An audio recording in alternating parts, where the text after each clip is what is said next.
Most pop fans know Christina Aguilera's mainstream breakthrough was 1999's Genie in a Bottle. Less people probably know her cover of the Mulan song, Reflection, predated Genie, making that song her technical debut. However, I bet most people have no idea Christina recorded a whole album before those two. Shortly after she finished her stint on the all-new Mickey Mouse Club, Christina decided to take her career to the next level and record some music of her own.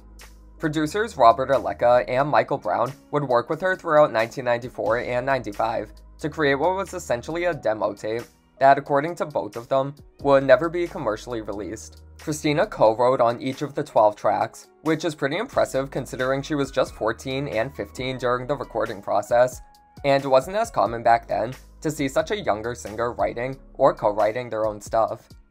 The tape, titled Just Be Free, would act as an introduction to Christina for record execs. It mainly consists of upbeat dance tracks and slower ballads to show off the range and potential of Christina.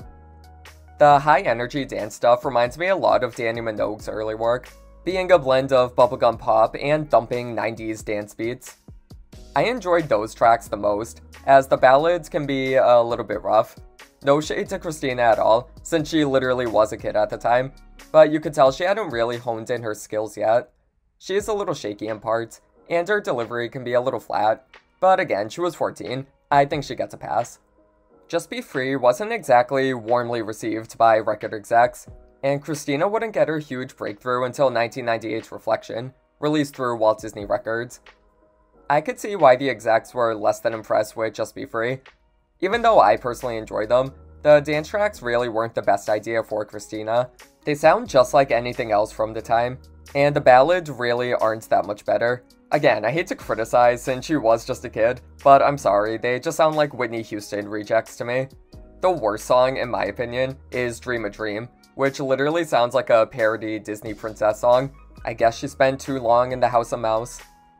Just Be Free would sit unreleased until August 2001, when Robert and Michael decided to release it through their label, Warlock Records, much to the chagrin of Christina, who actually ended up filing a lawsuit against the label. Her lawyer, Carla Christofferson, said the recordings didn't live up to the quality Christina wanted to be known for.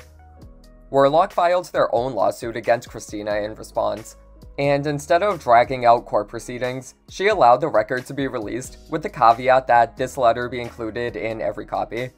It's a bit long, so feel free to pause the video if you want to read it, but to sum it up, it basically says Just Be Free doesn't represent who she is artistically at the moment, which totally makes sense. This was right before the stripped era in 2002, when Christina turned into Xtina, and I'd imagine the very last thing she wanted to be associated with would be this teeny bopper little demo album. We don't really know everything that happened behind the scenes, or what the true motive of releasing Just Be Free 6 years after it was recorded was, but if I had to speculate on what I think happened, I think Warlock saw they had a Christina album lying around and decided to release it to capitalize on her wild popularity in the early 2000s. Totally conjecture on my part, but I can't really see any other reason why a demo tape would be released. The president of Warlock, Adam Levy, said it was fair to the producers to release it, which doesn't really make sense to me. Not that I work in the industry, but I feel like the bulk of what music producers make never gets released anyways, especially demos like this, which are explicitly meant for industry insiders. Plus, Christina was explicitly told the album wouldn't be released, so it's pretty crappy of Warlock to go ahead and drop it anyways. It managed to peak at number 71 on the Billboard 200, and to date has sold almost 130,000 copies, which might not sound huge for an artist of Christina's stature, but remember, this was just a 90s demo tape that wasn't heavily marketed at all, so the fact that it even did that well just goes to show how huge Christina's star power was. Nowadays, Just Be Free has been largely forgotten, relegated to being a footnote in Christina's career, which I'm sure she's very happy about.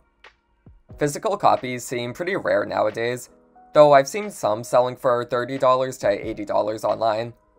It's also available on streaming and YouTube, so you can easily listen to it, though I'd advise against that.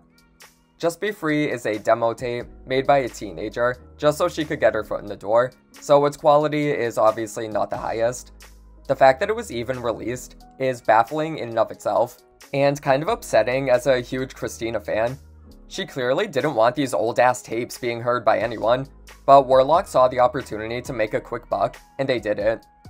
Whether you love her or hate her, you gotta admit, that's pretty messed up. They really did my girl dirty. Unless you're a huge Christina fan, or you're just that curious, I really wouldn't recommend listening to Just Be Free.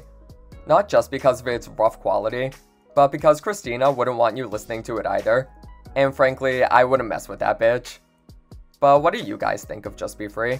Do you think it should have been released? Or was it wrong of Warlock to pull what they did? Leave your thoughts in the comments, and I'll see you next time.